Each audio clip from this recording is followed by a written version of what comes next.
Das Kölsche Ding der Woche. Uli und Frank präsentieren euch der Podcast zur stärksten Stadt auf der Welt. Kompakt, subjektiv, völlig vor in die Nummer und natürlich für lau. Herzlich willkommen zu einer neuen Folge vom Köln-Ding der Woche. Der super mega tolle Uli und der weniger unglaublich tolle, unglaublich mega tolle und gut aussehende Frank präsentieren euch heute ein kölsches Original. Aber bevor wir starten, halte deinen Atem. Hat meine Ehefrau, die Ela, hat mich darauf hingewiesen, dass wir überhaupt gar nicht im Podcast bekannt gegeben haben, dass wir Gewinner unseres Gewinnspiels haben. Oh, welch Fehler. Wir haben 3 ganz stolze Gewinner unseres Gewinnspiels, die alle den Gutschein zugeschickt bekommen haben für 3 x 2 Stadttouren mit wem? Oh, ich glaube mit dem tollsten Stadtführer der Stadt. Wir nennen ihn den Köln-Lotsen. Der Köln-Lotse. Ach, du bist's. Ja, die haben sich auf jeden Fall megamäßig gefreut. Die sind auch natürlich schon informiert. Wir sagen die Namen natürlich nicht, weil wir haben hier Datenschutzrichtlinien, die sind schwieriger ausformuliert als... Aber wir haben nochmal schöne Grüße an alle, die teilgenommen haben. Es waren 99,9% richtige Lösungen. Okay, das liegt zum einen daran, dass die Frage vielleicht nicht so leicht war, aber andererseits könnte man sagen, wir haben natürlich auch ungemein intelligente Zuhörer. Und wir haben eine Losfee, die sowieso alles kann, die nicht nur gut aussieht, sondern überhaupt unglaublich ist. Unsere Losfee Yannick, unser Tontechniker, der hat so gut gezogen, da macht ihr euch kein Bild von. Ja, genau. So, jetzt aber lange Rede, kurzer Sinn. Darauf haben wir jetzt hingewiesen. Wir sprechen heute über ein echtes kölsches Original. Langsam, stopp. Oh. Wir sprechen erstmal, kündigen wir an, es wird jetzt eine Serie geben über kölsche Originale, Plural. Und diese kölschen Originale, dazu gehört auch die Dame, über die wir heute sprechen werden. Ja, das ist nämlich die Bolzelott. Und wenn ihr, ich sag mal, die vorherige Folgen haben wir über kölsche Schimpfwörter gesprochen. Und die Bolzelott ist sozusagen die Königin der kölschen Schimpfwörter. Die hatte, ich will nicht sagen erfunden, aber zur Perfektion getrieben. Bevor wir zu Bolzelott selber kommen und ihrer doch recht derben Ausdrucksweise, nochmal ganz grundsätzlich zu diesen kölschen Originalen. Die haben alle was gemeinsam. Ich meine, ihr kennt die wahrscheinlich. Das ist sowas wie das Bolzelott, das Flöten-Arnöldsche, der Orjelspalm, der Fressklötsch und sowas. Das sind alles Kölsche gewesen, die so Pi mal Daumen im 18., 19. Jahrhundert gelebt haben. Tatsächlich als Köln noch überschaubar war. Das ging ja erst mit Beginn des 20. Jahrhunderts los, dass diese Stadt gewachsen ist wie Bolle. Vorher, also wenn wir noch über das Jahr 1880 Pi mal Daumen reden, Köln 140.000 Einwohner. Und als dann richtig abging mit den Eingemeindungen, hatten wir auf einmal bis 1914 650.000 Einwohner in der Stadt. Die wurde unüberschaubar. Vorher alles schön klein und kuschelig und da hatten die Originale ihren Platz. Danach nicht mehr. Deswegen ist das alles, wenn man diese Originale so abklappert, alles in diesem Zeitraum vor dem großen Wachstum unserer Stadt. Ja, es ist also heute ungemein schwierig, noch ein Original zu werden oder zumindest ein Original außerhalb des eigenen Fädels zu werden. Das haben jetzt in der Neuzeit vielleicht, ich sag mal, eine Handvoll geschafft. Die Müllers der Hans Süper. Der Hans Süper, die Müllers Ab, auch die Plath hätte es geschafft. Stimmt, aber Zeltinger. Ja. Aber ich sag mal, dann wird es wahrscheinlich schon, Tommy Engel natürlich, aber ich sag mal, dann wird es ein bisschen... Was aber schon skurril ist, diese kölschen Originale werden heute so ein bisschen verehrt, vergöttert, weiß ich auch nicht genau. Kein Bierdeckel ohne kölsches Original, kein Kölschglas. Man findet die an verschiedenen Hauswänden, findet man die angebracht. Man findet die in ganz vielen Erzählungen und deswegen haben die durchaus ihren Platz. Das als kleine Vorgeschichte zu dem, was uns eigentlich heute erwartet, nämlich eine wilde Geschichte zu Scholastica Lott. Ja, es muss also ein unglaublicher Anblick gewesen sein, als die Kölner Zöllner, sag ich mal, um 1850 herum eine Frau auf sich zukommen haben sehen, die hatte kaum noch Zähne im Mund. Gut, okay, damals gab's Zahnhygiene, war jetzt auch, sag ich mal, jetzt nicht so verbreitet wie hier. Die haben noch keine Boni-Hefte und keine Zahnärzte so richtig, da gingen wir noch zum Medikus wahrscheinlich. Aber sie war nach der neuesten Mode aus Paris gekleidet. Und diese neueste Mode, die hat es im wahrsten Sinne des Wortes in sich. Das war der Cul de Paris. Das ist so ein Rock mit so einer ausgestellten Foot. Also stellt euch vor, ihr habt einen Rock an und da hinten ist irgendwie auf Höhe der Foot wie so ein Fässchen drauf geschnallt. So ungefähr sah der Cul de Paris aus.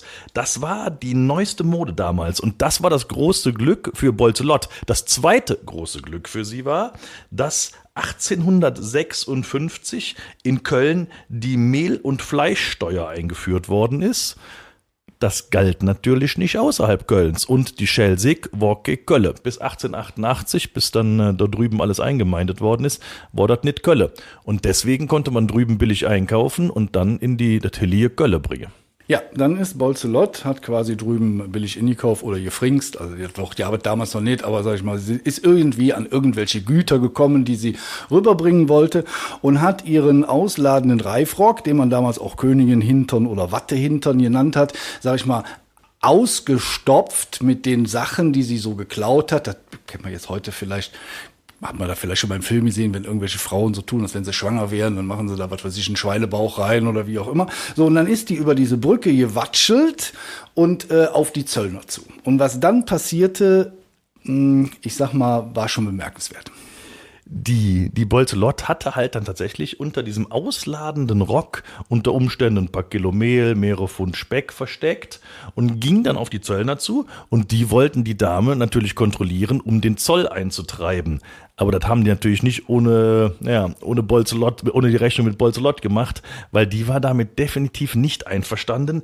Die zog mal richtig vom Leder dann. Ja, man muss auch sagen, dass die Zöllner, die standen unter Eid.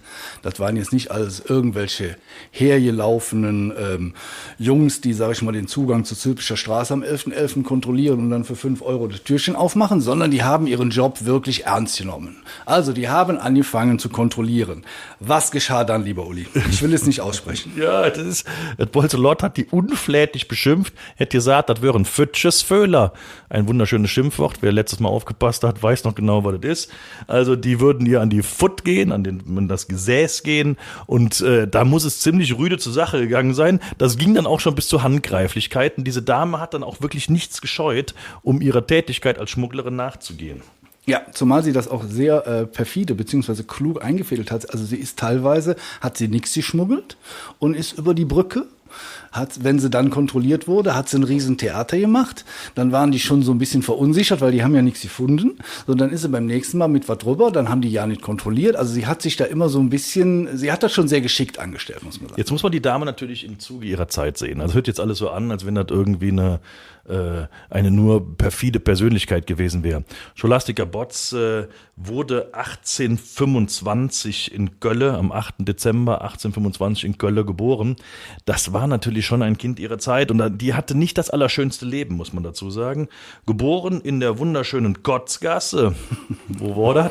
Das war am Breslauer Platz. Also das ist dann später die Kostgasse geworden und das war deswegen die Kotzgasse, weil da wurde Kutt verarbeitet und das war das Innereie von allen möglichen Tieren. Da haben nämlich die Metzger gesessen damals und diese Gegend war alles andere als piekfein. Also das war schon eine ziemlich raue Gegend, wo auch die wilden Menschen gewohnt haben und da ist die Scholastica geschult worden. Ja, da hat sie, sag ich mal, ihr grobes Mundwerk oder vorlautes Mundwerk hat sie auf jeden Fall da verfeinert. Ihr Vater war laut Übermittlung ein Reinarbeiter, also sag ich mal ein Tagelöhner, der seinen Lohn eher versoff, als dass er die nach Hause gebracht hat. Dann hat sie im Jahre 1846, glücklich weiß ich nicht, aber zumindest hat sie geheiratet, und zwar den Tagelöhner Johann Friedrich Steinhausen. Leider Gottes ist Folgendes passiert. Ja, langsam, der Tagelöhner, der war Ringroller. Und Ringroller, das waren die Typen, Scheuerleute, sagt man, glaube ich, heute. Das waren die Tagelöhner, die Rheinschiffe be- und entladen haben. Und zwar nicht mit Kränen, Stapeln und Gabelstaplern. Kränen, wie auch immer. Sondern mit der Hängen. Sondern mit purer Muskelkraft. Und ich meine, die Jungs, die hatten wahrscheinlich viele eine Mau, aber jetzt nicht unbedingt so unwahrscheinlich viel im Kopf. Ja, und dieser Friedrich Steinhausen hieß der, das große Glück von Scholastica, also Bolzelot hieß original Scholastica Lot. Die hatte dann den Johann Friedrich Steinhausen, den bekannten Ringroller, geheiratet, aber der war nicht nur Ringroller, sondern der hat auch in Stadt auch einen anderen Ruf gehabt. Ja, der war ein stadtbekannter Schläger und ist noch während der Flitterwochen ins Gefängnis gekommen und leider Gottes auch kurz darauf gestorben. Dann hat die mit 21 geheiratet und war mit 22 bereits Witwe und musste irgendwie für den Lebensunterhalt sorgen. Und das war für eine Frau in der damaligen Zeit, wir reden jetzt über die Pi mal Daumen 1850, also 1846, 1847 war das nicht besonders einfach. Und eine Gelegenheit, für sie am Geld ranzukommen, war, dass sie Kätzemöen war. Ja, Kätzemöen die hat quasi vor Kirchen Kerzen an Gläubige verkauft, inklusive dem Service, dass sie selber in der Kirche anstecken tät, also selber anstecken würde für die Gläubigen. Also quasi als Ersatz dafür, dass ich nicht selber in die Kirche gehe, zahlst du ihr das Geld, sie steckt die Kätz an und du bist von allen Sünden befreit. Es gab nur einen kleinen Makel an dem Geschäftsmodell von ihr. Ja, oder sagen wir mal so, sie hat ab und an mal vergessen, das auch wirklich zu machen und hat dann quasi ihre Kerzen, sag ich mal, doppelt, dreifach und vierfach verkauft. Das hat sich dann natürlich irgendwann mal rumgesprochen und dann blieben die Kunden natürlich aus. So, und was hat sie dann gemacht? Dann kam Gott sei Dank 1856 diese besagte Steuer für Produkte, die außerhalb der Stadt Köln dann da produziert worden sind. Und das war diese Fleisch, Mehl und sonst was Steuer. Und das war ihre Chance, um Geld zu verdienen. Ja, dann hat sie besagte, sag ich mal, die Zöllner sagen wir mal, mehr oder minder veräppelt und hat geschmuggelt oder auch nicht geschmuggelt, hin und her. Auf jeden Fall immer mit ziemlich viel Schreierei. Ja, genau. Und deshalb hat sie auch war sie stadtbekannt als sehr, sehr loses Mundwerk. 1874 wurde diese Mehl- und Schlachtsteuer dann abgeschafft und sozusagen hatte Bolzelot auf einmal kein Betätigungsfeld und keinen Lebensunterhalt mehr. Das war dann schon ein Problem für sie. Sie hat dann als nächstes versucht, wie so eine Art Hausierer mit einem Bauchladen irgendwelche Kätze und Bildchen von Heiligen und sonstiges Gedöns zu verkaufen. So ist dann zu diesen verschiedenen Wallfahrtsorten St. Ursula und auch hier am Rhein gezogen und hat dann da versucht, so die eine oder andere Mark zu machen. Nun ist das ein bisschen schwierig. Wenn du aus der Kotzgasse kommst und mit dem Mundwerk aufgewachsen bist und Heiligenbildchen verkaufst, das passt nicht so unbedingt zusammen. Ja, also die hat also auch dort auf den Kirmessen und vor den Kirchen die Kunden beleidigt, wenn sie denn dann, sage ich mal, nichts kaufen wollten. Unter anderem hat sie mal einen Geistlichen wohl beleidigt, der für ihren Tant, also für ihren Kram nichts übrig hatte, mit den Worten Paffjot, Raffjot, Düvel, halt der Sack ob. Das müssen wir, glaube ich, das heißt, also ich würde das jetzt mal so frei übersetzen, Pfaffe, du raffgieriger Teufel, halt den Sack auf. Ja, sehr schön übersetzt. Erstaunlich, dass diese Frau mit diesem Lebenswandel und mit den ganzen Umständen tatsächlich 76 Jahre alt geworden ist. Das hätte man eigentlich nicht gedacht. Damit war die weit über dem Durchschnitt ihrer Zeit. Ja, also nicht nur, dass sie in heutiger Zeit natürlich, sag ich mal, bei Google-Bewertungen zur Kundenzufriedenheit, sag ich mal, relativ niedrig abschneiden würde, muss man sich auch mal überlegen, was denn zur Zeit der Hexenverfolgung, wenn man mal in die alte Folge von Katharina Henoth rein, also sage ich mal, den Pfaffen so zu beschimpfen, hätte damals auch wirklich übel enden können. Aber sie ist wirklich 76 Jahre alt geworden, das ist schon wirklich bemerkenswert und ist im Jahre 1902 erst gestorben.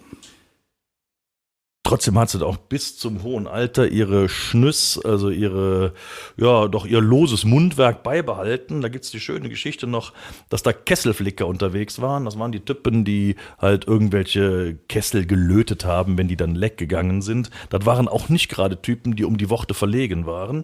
Aber bei der Lott kam einer von diesen Kesselflickern an und sagte dann zu ihr, Lott, ich kriege in alles hier Fleck, nur Ding Schnüss, da kann ich auch nüs mi machen. Ja, was auch, sag ich mal, frei übersetzt so viel heißt, Lott, ich bekomme alles repariert, nur dein loses Mundwerk, da kann auch ich nichts dran machen.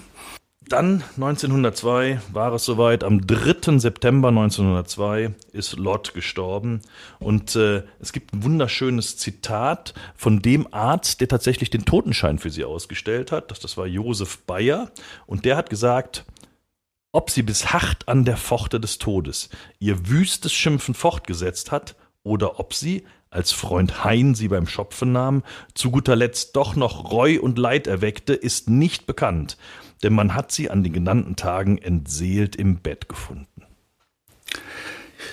Ja, bevor ich jetzt mir eine Träne verdrücke, ist sie auch verewigt worden auf Bierdeckeln. Und zwar von Gereons Kölsch. Da gibt es eine Serie über die Kölschen Originale. Da steht Et Bolzelot. Also von ihr gibt es auch keine Fotos, sondern es ist einfach nur, sag ich mal, eine Zeichnung von einem jungen Mädchen, würde ich jetzt mal so sagen. Da stehen so ein paar Informationen drin. Und letztendlich würde ich beschließen, diese Folge, wenn ihr mal einen blöden Spruch von einer Verkäuferin bekommt beim Apple kaufen oder was weiß ich wo. Ja, denkt dran, seid froh, dass die Bolzelot nicht an der Kasse steht. Was für ein schönes Schlusswort. Wir setzen diese Serie fort, mal gucken, welche Kölschen Originale wir sonst noch auspacken. Madet Jod, bleibt unanständig und bis demnächst. Tschüss. Vielen Dank fürs Zuhören. Und da wir natürlich absolut davon ausgehen, dass euch der Podcast gefallen hat, folgt ihr jetzt natürlich auch bei Spotify und zusätzlich noch auf der Webseite des Köln-Lotsen, köln-lotse.de oder bei dem ganzen Social-Media-Gedöns, Instagram, Facebook und wie sie alle heißen, überall einfach Köln-Lotse gucken, dann findet ihr uns.